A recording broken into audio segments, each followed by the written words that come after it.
Hello, everyone. Just give us a couple minutes here to let everyone join. We're actually letting all the participants in, and then we will begin our enrichment seminar series.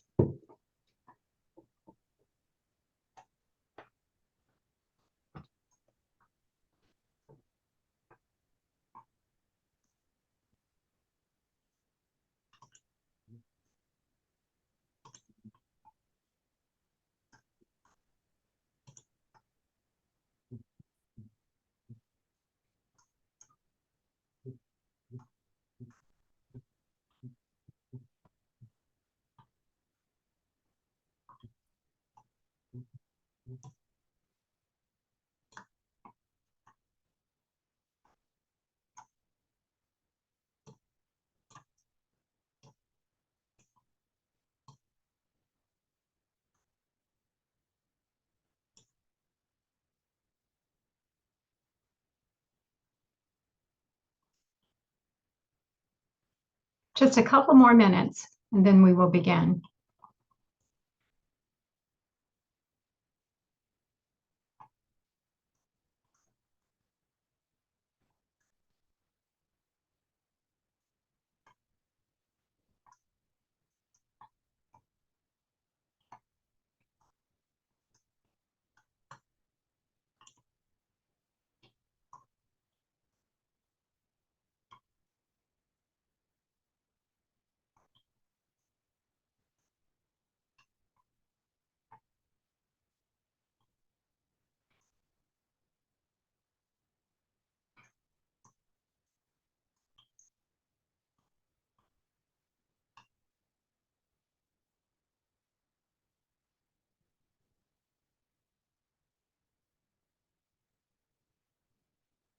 Okay, I think we can go ahead and get started. Hello, everyone, and thank you for joining our ICTR Enrichment Seminar Series today. I am Wanda Fink, the ICTR Director of Operations and your host for this session. Before we begin, please take a moment to review the information on the screen. We will reserve the last 10 to 15 minutes for questions. Please enter your questions in the chat or QA feature. Also, please take a moment to complete our survey. We value your thoughts about this seminar as well as any future topics you would like for us to consider. You may access that survey via the QR code on your screen. Now, please let me provide just a quick bit of background on our guest speaker, Lisa Connolly. Lisa is the Participant Recruitment Program Lead at the Michigan Institute for Clinical and Health Research at the University of Michigan. Lisa's path to clinical research is varied, and she believes her unconventional route has played a major role in her success. From her start as an invoice clerk at a major retail giant, becoming the deputy court administrator, her professional paralegal degree, and managing a private endocrinology research center in Dearborn, Michigan, Lisa can see where each of her previous roles would build on each other, providing her the invaluable experiences that will lead her to her current role. We first heard Lisa share her experiences during the NIH National Center for Advancing Translational Science Recruitment Innovation Symposium held earlier this year at Vanderbilt University. We were very excited to learn of her experiences assisting study teams expand recruitment efforts into traditionally underserved and underrepresented communities. We are very grateful that she accepted our invitation to be a guest speaker at our ICTR Enrichment Seminar Series so she can share them with our campus. Please join me in welcoming our guest speaker, Ms. Lisa Connolly. Thank you very much, Wanda.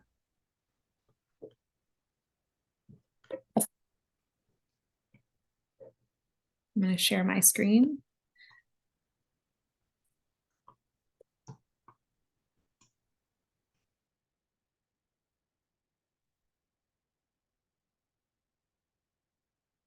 Okay. So as Wanda said, I'm here today to talk to you about how at the University of Michigan, we created a centralized social media service to raise awareness about research opportunities and to grow our volunteer registry at the University of Michigan. It all started in 2016. Our team began to explore ways to help study teams expand in traditionally underserved and underrepresented communities and research. Social media was emerging as an option, and we were approached by Michigan Medicine Communications about supporting requests that they were getting about, supporting requests that they were getting about researchers about paid targeted social media ads. And we surveyed study teams and found that over 50% said that they would be interested in using social media as a recruitment method, but most said that they lack the expertise to do so. And over 70% indicated that they would utilize social media as a recruitment strategy if someone else created the campaign and monitored the analytics for them. Let's explore the need. In 2020, consumers were spending greater than 2.5 hours per day on social media. Organizations had to evolve to find new ways to use these mediums to communicate in order to reach their intended audience. And there came down a mandate from NIH to expand diversity in clinical and health research. But how do you recruit when your patient population isn't diverse? And I will say at the University of Michigan, Michigan medicine patients are heavily Caucasian skewed, and in the upper echelon as far as income. We are a major academic university and institution, so heavily prevalent Caucasian and more affluent and highly educated individuals. Clinical research professionals are essential to the conduct of clinical and health research. They wear many different hats throughout the course of a trial to successfully enroll volunteers. And we felt social media advertising may not be one that they have the bandwidth or the expertise to take on. Successful social media recruitment requires specific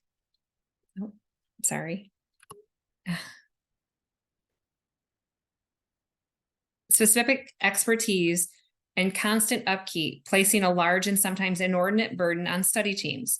Ever-changing rules and restrictions enforced from social media platforms, as well as informal emergent norms in online communities, add to the challenge. With all that research coordinators manage on a daily basis, social media advertising seemed overwhelming. So we piloted the service slowly, offering it to study teams at recruitment consultations.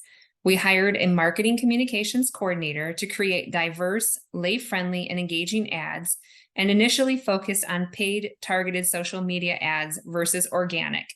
We created a centralized social media platform, a umhealthresearch.org Facebook page.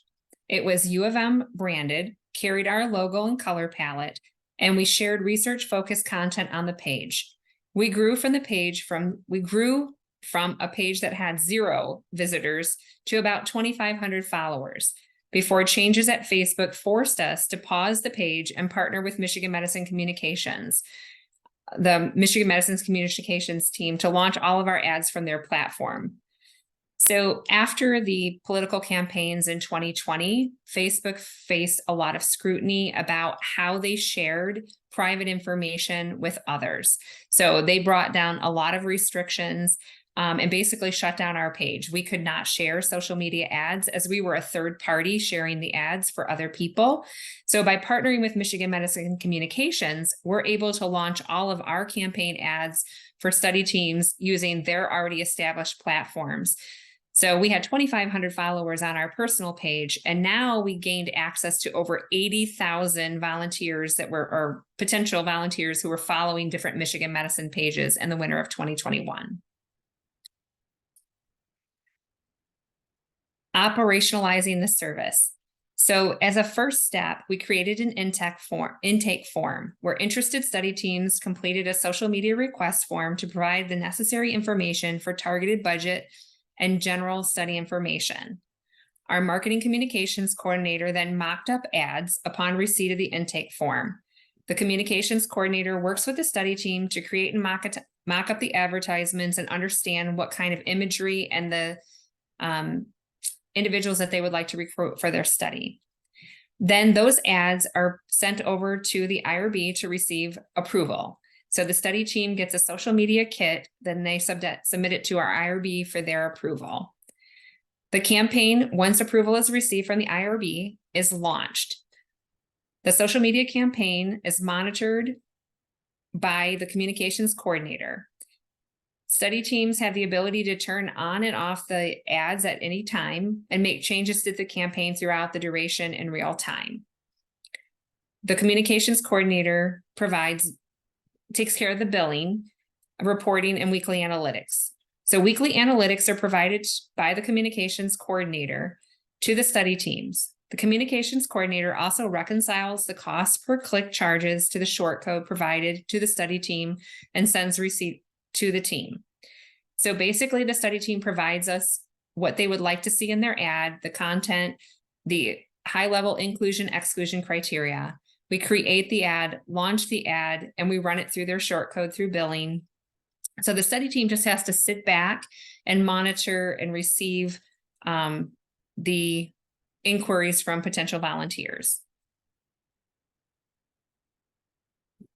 This is kind of a schematic of what that looks like, the back and forth between study teams, our communications coordinator, and the platforms that we launch from, which is now called Meta, which launches out of Facebook and Instagram.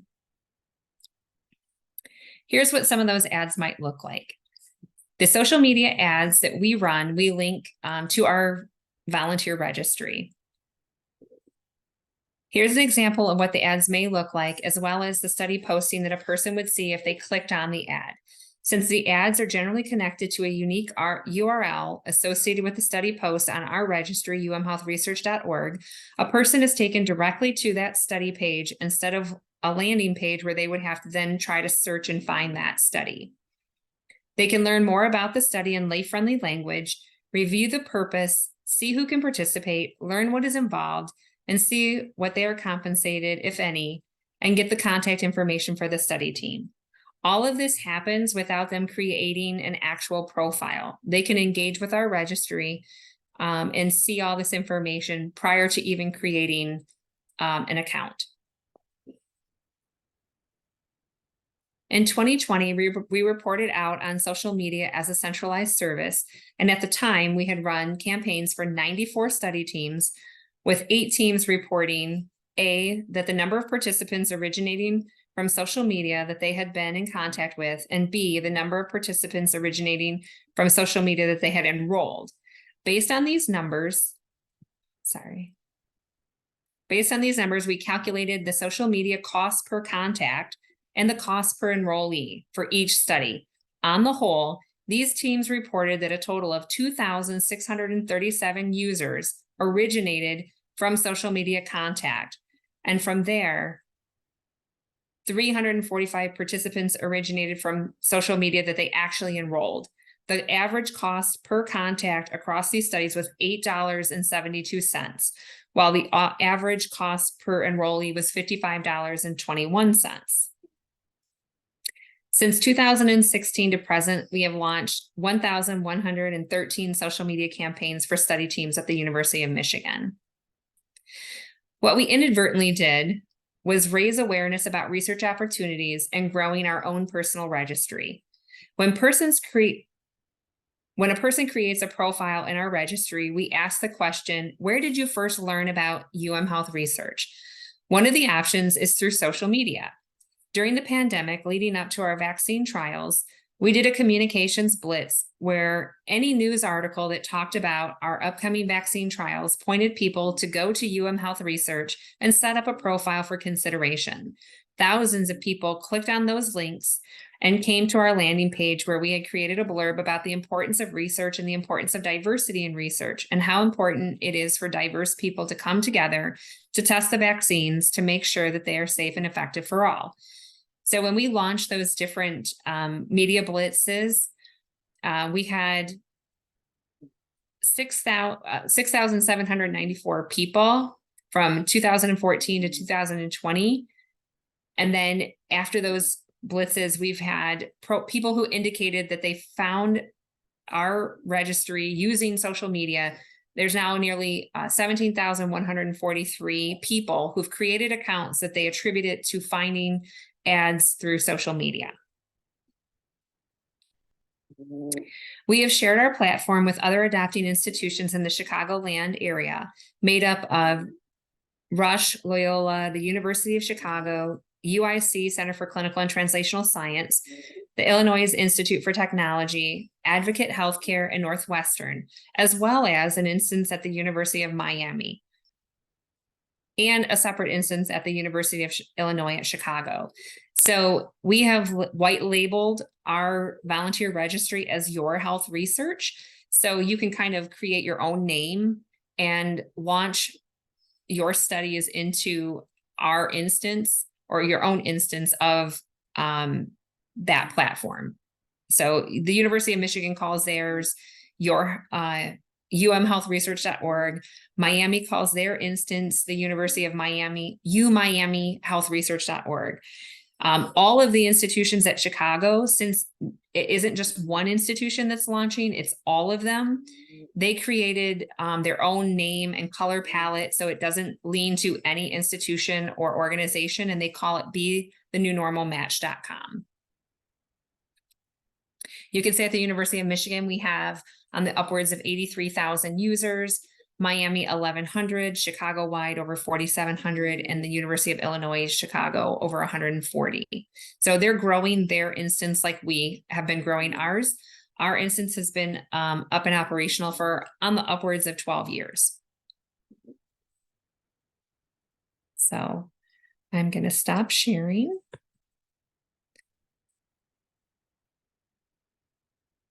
And we could possibly revisit some of those slides or just talk through any questions that arose out of those slides. I think I stopped sharing. Is that correct, Wanda? Yes. Does anyone have any questions so far? Well, I know that this is definitely a service that we are really seriously considering here at the University of Maryland, Baltimore campus, and thinking about that process. We have also added a communications and social media specialist to help us move towards this path of providing this kind of service resource to our researchers on campus. And it sounds like you already have a canned type platform that can be utilized by other academic centers. Is that correct? So our communications coordinator has worked with other institutions and kind of walked them how we do it. I will say that Meta is an ever-changing platform. Their rules and regulations can kind of change willy-nilly. So she has to stay abreast of what is happening. It used to be you could target individuals by medical condition, race, gender, ethnicity, and they have changed all that. They hold the privacy of individuals to a higher standard now than they did when we started the service in 2016. But we found different workarounds. So if you're looking to, let's say, engage underserved and underrepresented communities, or you need more diversity in your recruitment, we can look into zip codes. We can geographically target communities where your ad is shared. So if maybe it's more prevalent with Hispanic and Latino individuals in a particular community, so you can target those ads within geographic zones to help increase the potential of underserved and underrepresented communities seeing the ads. So we've worked with a lot of other institutions to kind of share how we have done this work and help them kind of bridge the gap so that they can start doing the same. You know that there are social media rules of engagement, so to speak, that have to be followed, and it sounds like those rules can change or vary. But one thing, if we're using multiple platforms, so in this case you're using Facebook and you're using Instagram, do you have a way of having one place where the information goes and then it feeds into those two different platforms, something like Hootsuite, or are they individually posted and managed? So when you create an ad on using Meta, it gives you the opportunity to say where you want the placement. So you can choose Instagram. Let's say you're doing a study that is looking for a younger audience. We generally find that a lot of our younger users are on Instagram and a lot of our older users are on Facebook. I'm 49 years old. I am old school. I'm on the Facebook. That's, we joke, I'm on the Facebook. My daughter would not use Facebook. She's 17. She's on Instagram. She's on Snapchat. She's looking at other areas. And with the analytics behind the scene, Meta, it monitors where your clicks are coming from. And then you can set it up so that it will refine and push your ad out to where it's getting the most clicks. We usually use a per click model with a lifetime budget. So we can set up an ad to say, we usually recommend $50 to $60 per week. So you can test it to see if it works for your particular study, and maybe an investment of $50 per week for 3 to 4 weeks. So let's say we were going to create a lifetime budget of $150, and we can create multiple ads with different imagery. So maybe the imagery on one ad is African-American and families, and one is Latino families, one might be Middle Eastern families. Maybe it's a group community. It's a lot of diverse people. And we create all these different ads, usually 6 ads with different language and different imagery. And then when we launch those, Facebook monitors the clicks, and it will tell us this ad is producing more clicks than this ad. So they'll maximize and share that one more. And then it'll kind of like put the other ones to the wayside. They're not producing, so they're not going to spend dollars to push it out if people aren't really responding and engaging with it. So they have a lot of really great analytics behind the scenes with Meta that help manage those, and our communications coordinator sends those analytics weekly to the study team so they can look and say, okay, we're doing really well in this market, we want to change this, let's drop this ad, and then we can kind of do that. And in that social media kit that she works up, we have a lot of language that's already IRB approved, and then we can kind of pop them in and out and change the ads based on what the needs might look like.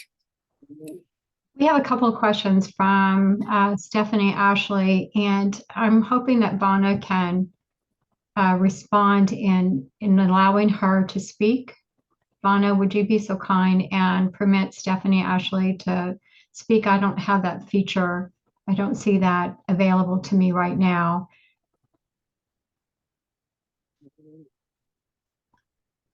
Well, I kind of saw the question, if she can't unmute her. So an average cost per enrollee of $55 is quite high for many studies. Has that lowered since that time? Yes.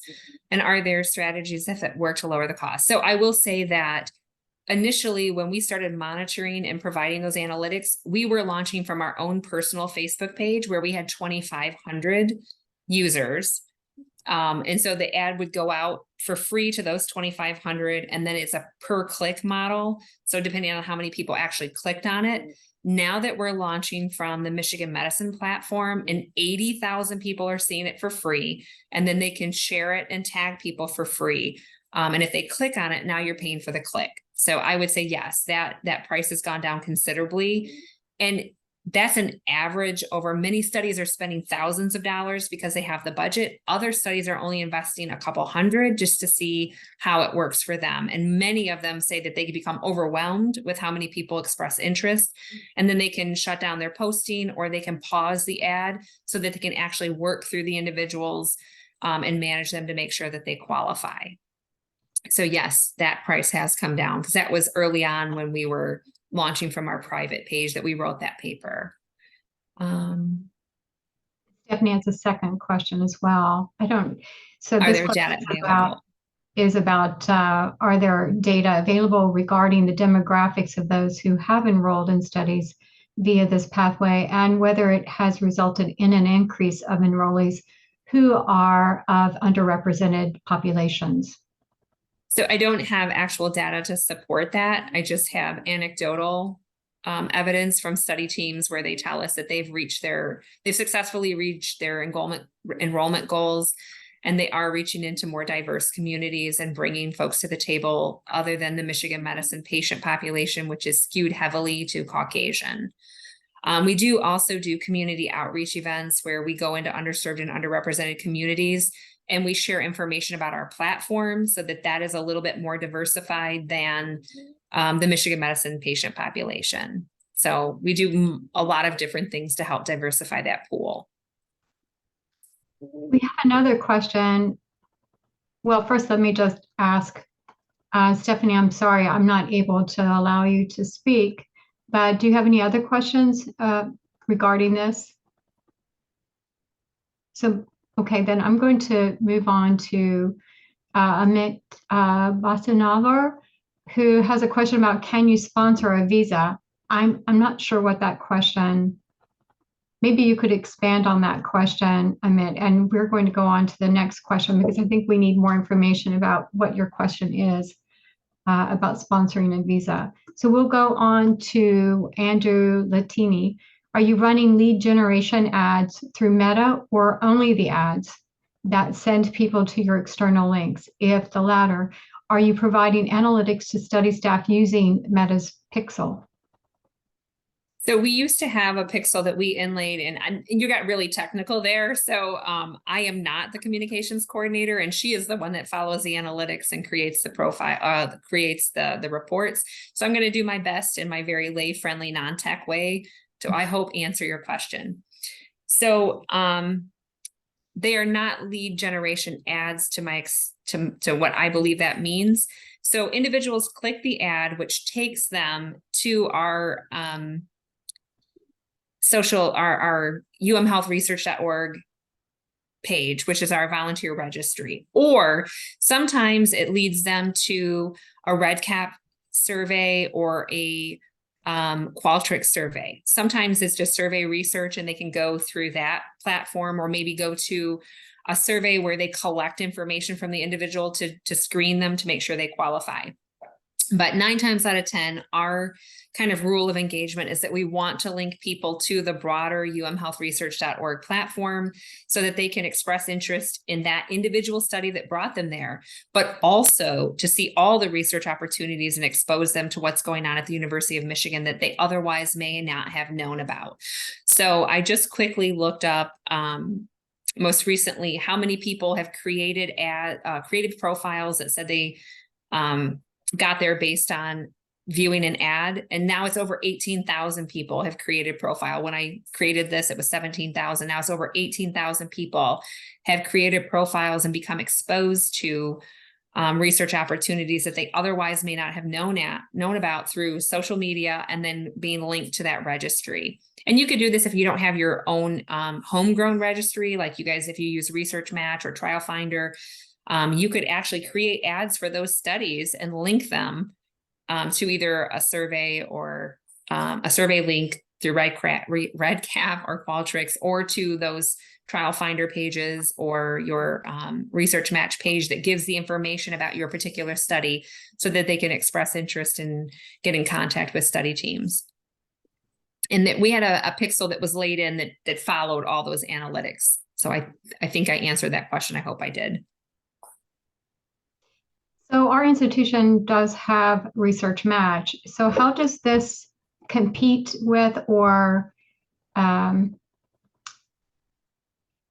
help with the recruitment next to Research Match? Do you feel like it competes at all, or if there may be, you end up with participants that sign up for Research Match versus this social media outlet that you've created?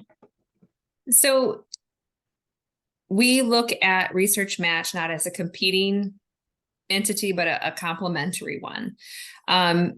Vanderbilt came to Michigan. Like I said, we've had Health Research in some variations since like 2006. And Vanderbilt came to us and said, how did you create this? How did you build this? Michigan is really good at building stuff for internal use. We build it and then we use it. Not thinking forward prior to, I would say in the beginning, that's the way we would build things. Think about our internal use, not about sharing it with other institutions prior to the Michigan Institute for Clinical and Health Research coming into existence, right? So Vanderbilt came to Michigan and said, how did you build this? And if you look at a lot of the functionality of Research Match, they looked at how we built it and then they built Research Match.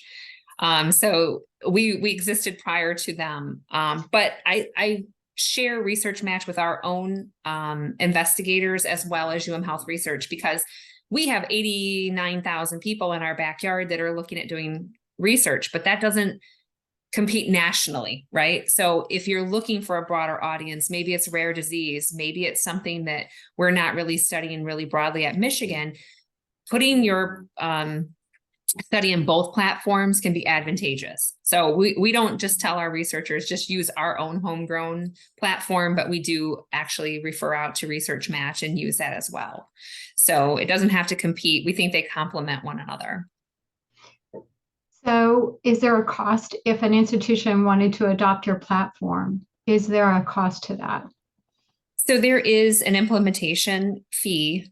Because we built this using CTSA dollars, it would be probably on the upwards of $2 to $3 million over the course of the 12 to 15 years that we've built it, refined it, enhanced it, monitored it, and all the experience that we've gained. We do host the instance for these other organizations at Michigan, and it's run by our development team, because we found that the way we built it is really kind of, not all institutions have the infrastructure to support it. They don't have developers who understand JavaScript. So we found that it's easiest to just host it. So there's a $25,000 fee to get it up and operational, and $17,000 of those dollars are just the servers that we have to buy, because each instance has their own servers. So we can't look at Chicago's data. We don't have access to their volunteers. We don't have access to their studies. Same with Miami. So everyone has their own instance on their own servers, and that $25,000 goes to those server costs and then some maintenance for our team. So we're definitely not, we're sharing it as close to free as we can. It's just basically paying for the things that we have to pay to get it up and operational. And then my team supports any adopting institutions getting up and running. So my team manages the daily operations for the business side of umhealthresearch.org. So we have 89,000 volunteers, as well as hundreds of study teams that utilize the platform. So our outreach coordinator answers emails and calls from anyone that's having any kind of technical difficulty, or if they just have research questions, they kind of go to her. We do user studies. So we go out into our volunteer population and ask them, is it working the way you thought it was going to work? How can we enhance it? What's missing? And then we take that back to our development team, and we're working on a roadmap right now on inclusivity. When we launched the latest version, it was 2013. And we want to upgrade it and making it more inclusive as far as race, ethnicity, gender, sex, sexual orientation, and all those things, because it's pretty, based on today's standards, it's not inclusive at all. So we only allow for like male or female for sex. We only allow for certain things. So we are in the process of working with Chicago, our Spectrum Center, and the University of Miami to update those options when people create their profiles, so they can tell us more information and feel more inclusive. So all that work happens behind the scenes, and we share with any adopting institution how we market it. How did we go from 0 volunteers to 89,000 people in our backyard that use the registry? So we kind of share how we market it, how we advertise it, how we have grown it, and all of that comes with that fee. It's really, truly amazing what you have done there in Michigan. Thank you. Had no idea that this was even something that could be considered. We all look at how do we use social media just to engage our community, but something like this that really provides more of a centralized place for the community to see what is available is pretty amazing. It actually, our IRB is much more comfortable with us creating a centralized service. So individual study teams aren't out there willy-nilly interacting with individuals. So we shut down commenting, or we monitor the comments to make sure that any individual doesn't expose themselves as being a participant that shouldn't be. And it takes the onus off the research team to monitor those comments and be part of the experience where it could actually get out of control. So our IRB very much would rather we have a centralized service than thousands of researchers trying to figure out how to use this platform and do it in a safe environment. I hope you don't mind that we have a discussion offline. Maybe we would have a Zoom meeting to discuss your approach and how this was established, and what could we maybe adopt on our end as well that would provide a better service such as this to our researchers. Absolutely. The great thing when you take the Your Health Research instance, let's say becomes, Maryland Research healthresearch.org. You have your own name, and then you can customize and make it so that it is like it looks and feels like Maryland, right? Like the color palette, the pictures, the imagery, the language. A lot of that is customizable by each institution. So we love to talk about it. We can talk about it for hours. I know I can. Very proud of it. We have one more question from Andrew, who wants to know, how do you navigate comments on the paid ads? So our communications coordinator and Michigan Medicine Marketing actually monitor the comments. You can, when you create an ad, you can shut down comments so that people cannot comment at all. And you can use like common hot words. So and, is, if, but, if they use any of those words, it'll just shut the comments down and hide them until you can approve them. So we can review those and make sure that there's nothing inflammatory put out there. Certain studies can generate a lot of communication around them. So if we have like a transgender study, or if we have one about medical marijuana, that can create a lot of comments, a lot of shares, a lot of buzz. So we lock them down so that the communications coordinator can review those comments before they go live and make sure that there's nothing inflammatory or nothing derogatory that we would want out there. And then she can post them live. Usually we just refer people to the study team if they have actual questions about the research, because we are not the researchers. And so we share the contact information for the study team or point to the ad. Dr. Davis? Well, thank you, Lisa. Yes. A really wonderful presentation. And like Wanda, we were in awe in Nashville and still in awe. So how much do you think of those 89,000 individuals came as a grassroots, word of mouth? You actually had, influencers or champions in the community that were spreading the word. So I've actually, I'm in the process of writing a journal article about just that. How do you grow any registry, whether it's a homegrown or one that you're sharing with your platform? How do you grow it? So I remember when I came to the university, it was 2011. It's been almost 12 years. So 2011. And I remember while I was there, within my first 6 months, the platform hit the 10,000 volunteers active in the registry. So we were a breast cancer registry, a static registry that wasn't engaged when I came to the university.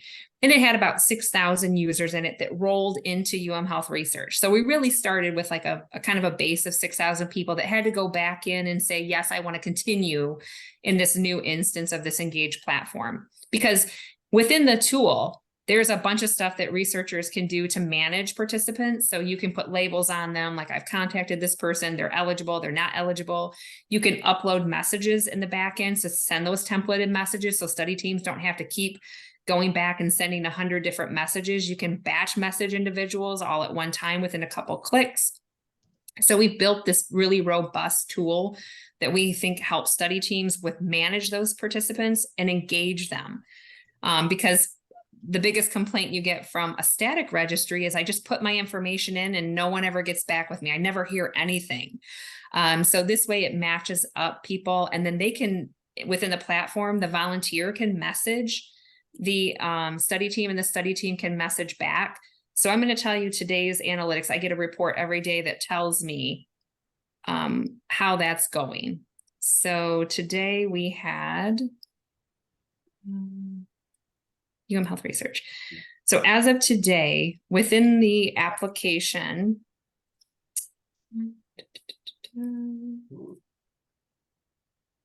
trying to find my messages. There's been 593,565 instances of a volunteer clicking that button, I am interested. So they've looked at a study, reviewed it, and clicked, I'm interested. 548,120 messages have been sent back and forth between volunteers and researchers. So they're very engaged because they can actually do that. So we have posters that we put up in health clinics. We put posters in community partners, YMCAs.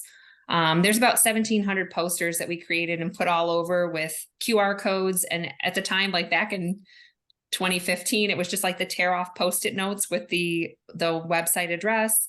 We have tchotchkes that we give out when we go to sporting events, fairs, festivals, health fairs. They kind of point to umhealthresearch.org if you want to learn more about research and opportunities. So growing this is a grassroots, boots on the ground. We started with our most loyal consumers, which is our staff and students. So we go to Festival every year, which is where the incoming freshmen, there's a huge event with hundreds of different student organizations that are on campus. And we kind of talk to the freshmen and we tell them about this opportunity to participate in research studies, to maybe sometimes make a little bit of money on the side and help with the future of medicine and pushing things forward. So yeah, there's a lot of grassroots and community networking and partnership that goes into growing that registry. And we found that social media has been so powerful, so powerful. We had over 10,000 people that clicked the ads and came to the platform when we were doing the vaccine trials. So over 10,000 profiles were created from people that wanted to learn more about that. And that's when we really started to see the power of social media and how it can influence and impact our tool. Thank you. Thank you. I get very passionate about it, Dr. Davis. I get very excited. Absolutely. And congratulations. Yeah. Do you have anyone in the state of Maryland or the states around Maryland that have adopted or are using your platform now? No, right now it's Chicago, so the Chicagoland area. So we have it in Illinois, we have it in Miami, and we've been having discussions with LSU. So that's our most recent institution that has approached us about potentially adopting the institution.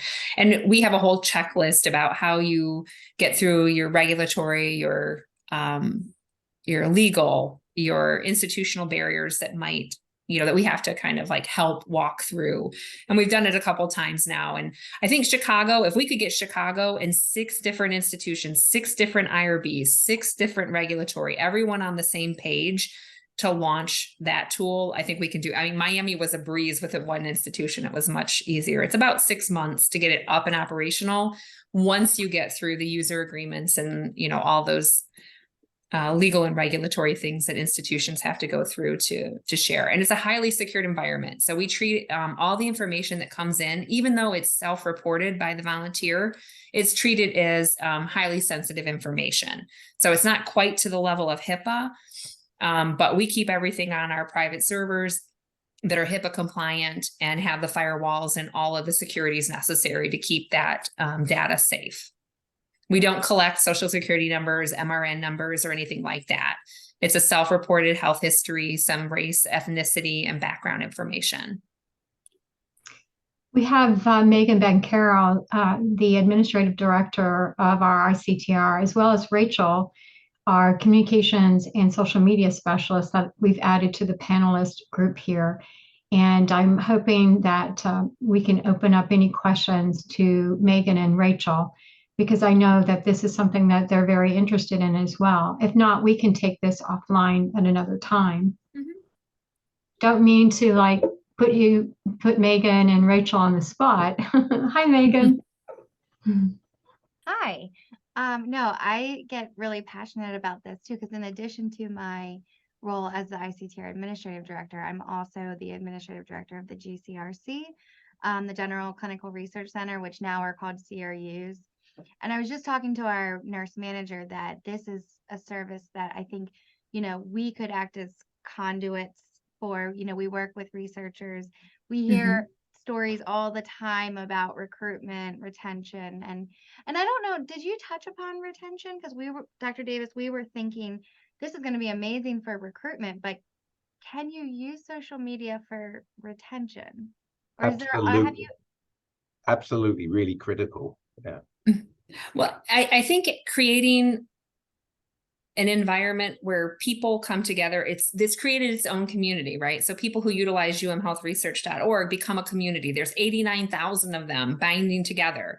So when we created the platform, behind the scenes, there is an functionality that was created for sharing results. And in our new grant, we just got funded for 7 more years. That will be something that we hope to flesh out and actually start utilizing, where we share back results, or at least where it's a place where researchers can give us, here's a journal article or here is some results that we received, and we can share that on the platform so people can click on it if they're interested in learning about those results.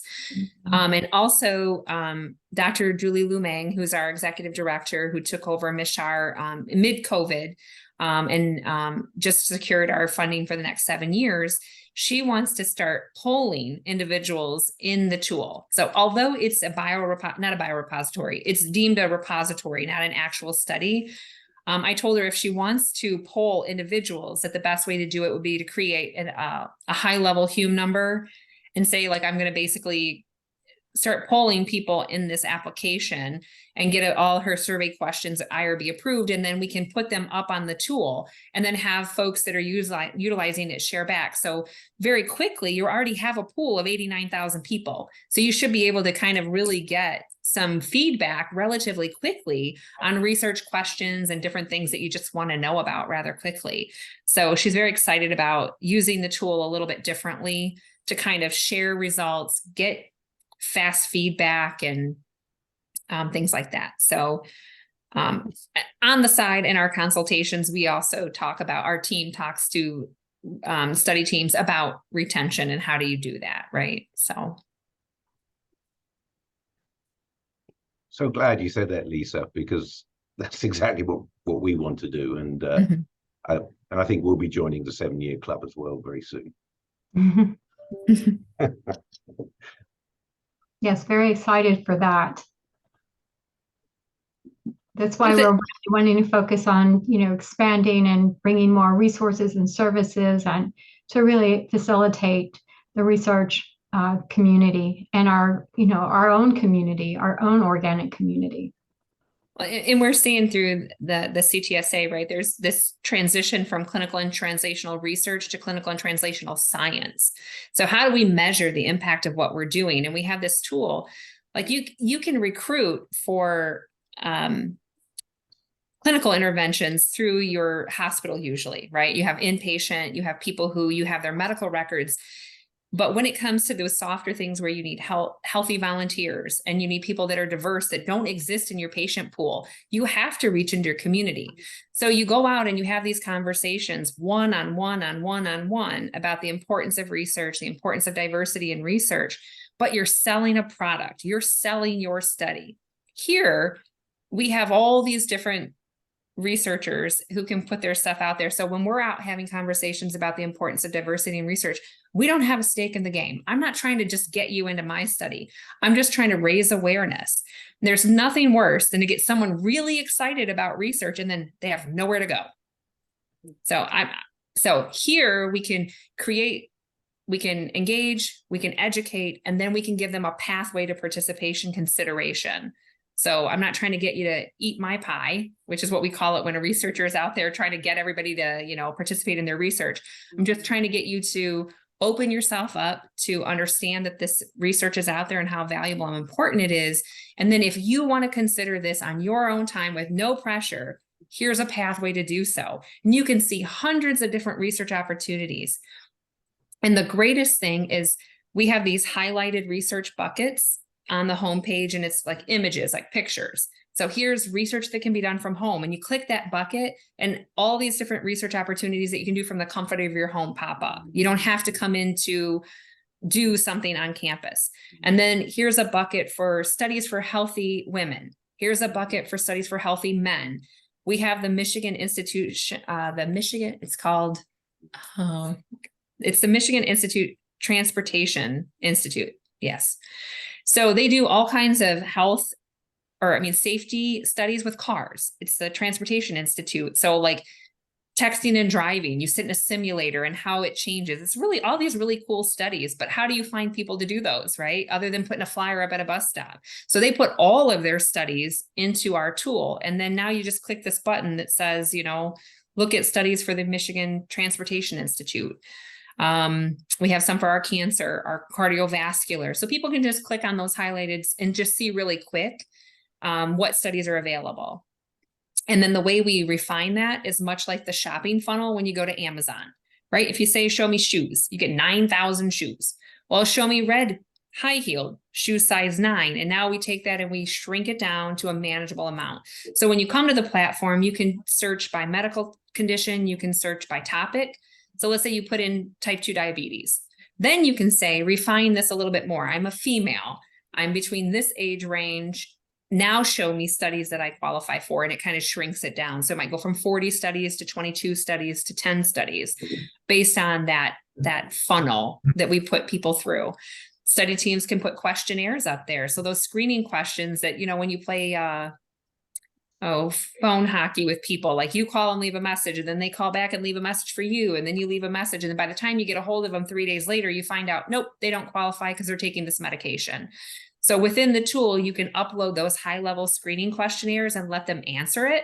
And then before you even contact them the first time, you can go, oh, they're on metformin, they don't qualify. Oh, they're insulin, they don't qualify. That's very much like, it sounds like, what I'm seeing in Research Match, except for Research Match is, to your point, it's not so much in our backyard, and that's what we kind of miss out on.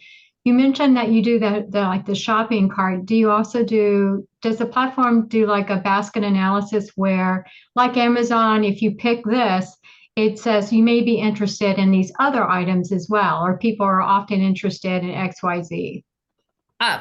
They all pop up. I don't think there's a referral. It used to be like there was a link where you could refer studies to people, like you might be interested in this but that functionality doesn't exist anymore. I think we didn't see it utilized, so people weren't clicking those.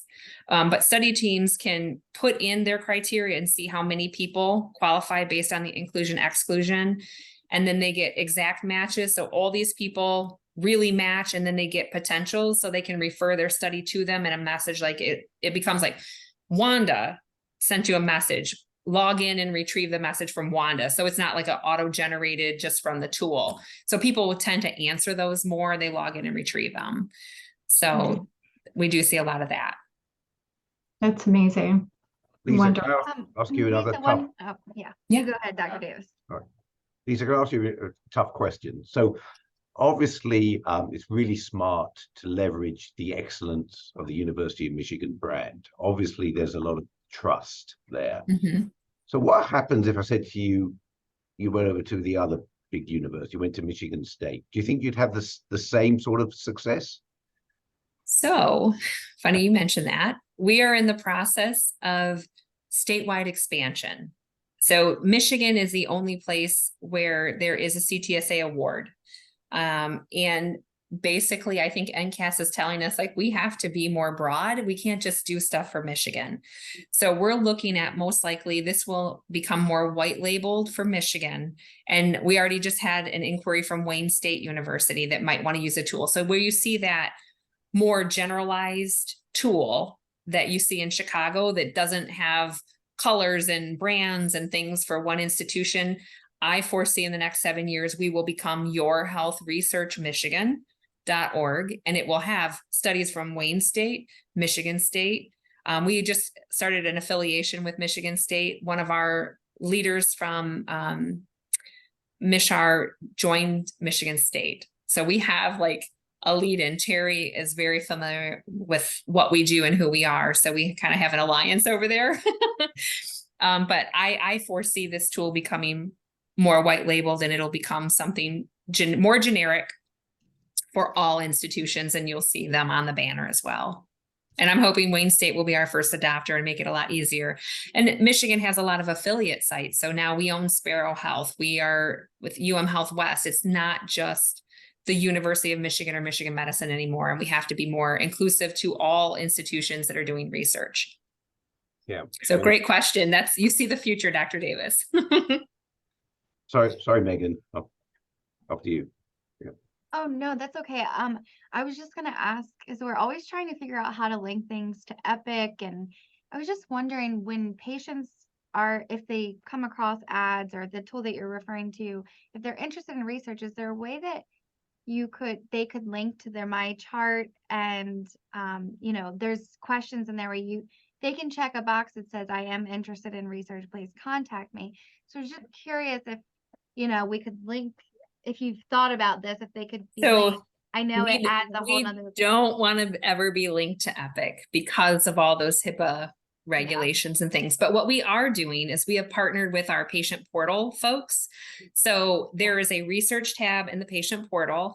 And if people are participating in research right now, those are in the patient portal. And there's also a link to say, you're participating in these studies. Would you be interested in others? Yeah. Follow this link to UM Health Research. And if you have nothing in that research tab, there's a link that says, did you know that the University of Michigan does research? And we're always looking for folks. So there's a link to umhealthresearch.org there.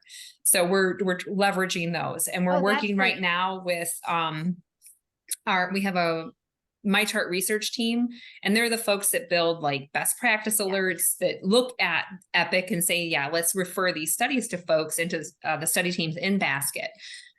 They're starting a very small pilot where they're taking certain research studies and starting to refer them using the portal.